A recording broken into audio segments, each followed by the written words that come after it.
Good morning. We are tracking local breaking news. This morning, a person is in the hospital fighting for their life after an overnight shooting. Jenna James live at the scene with the latest on the investigation. An Omaha toddler dies on vacation in Arizona. Ahead, what we're learning about the investigation. Good morning. It is great to have you with us on this Tuesday morning. I'm Cerise Cole. I'm Dave Zavolinsky. Jordan Shefty with us. Jared Robinson here as well. And I'll speak for all of us. I think it's the coolest morning we've had in a long time. Since, what would be your guess? Since, you're pretty good. April? Yeah. Pretty close. May. End of May was the last time we were in the 40s. We'll be in the 40s. Maybe not this morning, but the next couple of mornings, guys. So kind of taste the fall here for early September. But I know Cerise is worried that summer's gone. Yes. It's not. Don't worry, there is some warmer weather in the forecast, but we get a nice cool down today. In fact, temperatures in some cases might be cooler than your house temperature in the afternoon. 71 degrees, more clouds, less sun in the afternoon hours as we'll have some clouds building up, but overall a quiet day with less haze, less smoke to deal with as well. We'll talk about the impacts of the smoke today and tomorrow, but first we'll send it over to Jordan to figure out what's going on in traffic right now. All right, so thing is, traffic's heavier right now than it was yesterday at like 8 o'clock in the morning. Makes sense. People heading back into work after the holiday. 90th and Dodge as we zoom into that location. Pull up our camera for you so you can get an idea from American National Bank. This is how speeds are moving through there. You can see no major tie-ups forming just yet. However, as you head further west and as the commute continues to heat up, that's where we've been seeing some problems. 1110 KFAB's Lucy Chapman joins us live for the details. Hey, Lucy. Well, good morning, Jordan. Yeah, this is going to be a problem for the Dodge Expressway, both east and westbound, with that construction on 144th, and it does affect the on-off ramps in that area throughout the day. So keep that in mind if your travels take you through there. For WOWT 6 News viewers, I'm Lucy Chapman at 1110 KFAB Time Saver Traffic. Lucy, thank you. On the local breaking news this morning, a man is fighting for his life after an overnight shooting puts him in the hospital in critical condition. Now, this happened near 18th and Victor Street just after midnight. Our Jenna James is gathering updates for us and joins us now live with an update. Jenna, good morning. Good morning, Dave and Cerise. Police tape still up out here. Crime Lab is here now investigating as well, taking some photos. Again, this shooting happened just after midnight. Omaha Police Dispatch confirms that medics were performing CPR on that person when they took him to the hospital. Now, according to police, a group of people may have been arguing in the street just minutes before witnesses heard a single gunshot. When police arrived, they found a man about 36 years old lying in the street. Officers say he was shot in the upper leg. Now, again, he is now in the hospital with life-threatening injuries. Officers searched the area for any evidence and checked on homes nearby. Right now, police are talking with witnesses, and they tell us they have information they're following up on, but they're still asking for your help. If you know anything about this shooting, you're asked to call Crime Stoppers. That number 402-444-STOP. Again, you could be eligible for a reward. Dave, Cerise, just to give you a little bit of an idea, too. Again, I told you about the crime tape up and police still on scene. So 18th Street near about Victor Lake, all the way almost to Burdett, is going to be shut down for at least a little more time. We're going to stay out here and continue to track it. We'll let you know if it opens. All right, Jenna James reporting with the very latest. Jenna, thank you. We are tracking more local breaking news this morning. 25 people will need to find a new place to stay after a fire tears through a Bellevue apartment complex. Now, this was the scene at the Brent Village Apartments just after 4 o'clock this morning. Fire crews tell us 2 people were treated for smoke inhalation. Both are expected to be okay. Now, that fire started in the second floor stairwell and worked its way through the attic. Fire investigators are on the scene working to determine the cause. A standoff in North Omaha ends with a man being taken into custody. This happened last night as well, right near Florence Boulevard and North 24th Street. Police tell us the man barricaded himself after some sort of family disturbance. Now, after negotiating with police, the man did come out peacefully and he was taken right into custody. Police have not yet reported any charges. New details this morning on a stabbing in Bellevue yesterday afternoon. The suspect is now charged with attempted second-degree murder.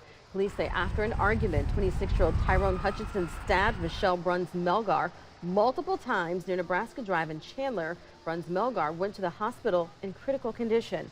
Police found Hutchinson a short distance away. He also had a stab wound, but far less serious. In addition to attempted second-degree murder, Hutchinson is also charged with use of a deadly weapon to commit a felony. And this morning, we are still waiting to learn the name of an Omaha toddler who fell off of a cliff and died while on vacation in Arizona. Investigators say the toddler fell nearly 60 feet after climbing through a safety railing. Arizona sheriffs tell WOWT 6 News we can expect some more details here in the coming days, maybe as early as today.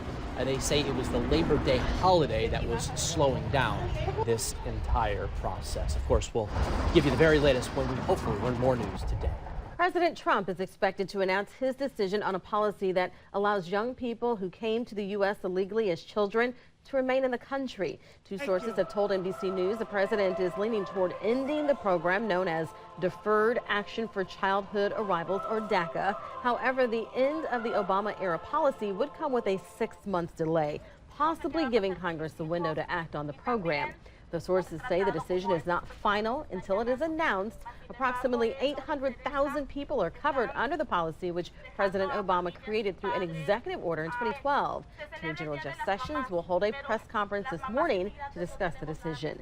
Developing out in the Atlantic, Hurricane Irma has now intensified into a Category 4 storm. That's according to the National Hurricane Center's latest advisory. Irma is packing winds of 130 miles per hour right now and is moving west toward the Caribbean at 13 miles an hour. Hurricane warnings are in effect for the Leeward Islands in the West Indies, but questions still remain on what impact Irma could have here on the U.S. mainland. Florida Governor Rick Scott has already declared a state of emergency ahead of this storm.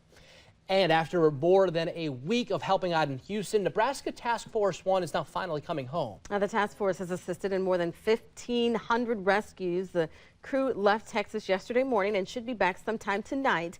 Lincoln Fire and Rescue Battalion Chief told us in a conference call that the crew is feeling great after the long week. They are extremely gratified. They are, and I've walked amongst them. My family has been able to hook up with them and sit down with some of them and have conversations. And they are beaming. They are ecstatic for the opportunity. I've mentioned to them numerous times how proud the state of Nebraska, specifically the Omaha agencies that allow help. While the work is done in Texas, the task force is preparing to help out for Irma. If it makes landfall, the task force would switch out members to avoid overworking any of the crew members. And this morning, a raging wildfire in Montana is continuing to threaten homes and force evacuations. The Rice Ridge fire, now more than 100,000 acres, and at last check is only 7% contained. More than 1,000 homes already evacuated, others currently on standby. Today, a fresh fire team will take over the firefighting operation. This fire has been burning since July 24th. Wow. It was sparked by lightning. And the smoke from those wildfires and others in the northern Rockies and Canada, they're actually now affecting the air we're breathing in. Take a look at this video taken by 6 News. We captured the smoke-filled skies out in central Nebraska. The smoky skies could stay with us through tomorrow. All right, 6:07. Let's check in with meteorologist Jared Robinson because we can still see some of that haze. We'll still be able to see it today, right, Jared? Yeah, the smoke's still hanging around. The good news is that big plume, what we showed you right there in the video, is working to the south now. So we'll actually be between kind of two smoke plumes today, one that's going to be to the south and one that's kind of pushing in from the north. The one from the north today, not nearly as thick, not nearly though, and find that forecast right there. All right, Jared, thank you. 8 minutes after the hour right now. Coming up at 6:34, the person Omaha police need help finding after an Elkhorn business is robbed at gunpoint.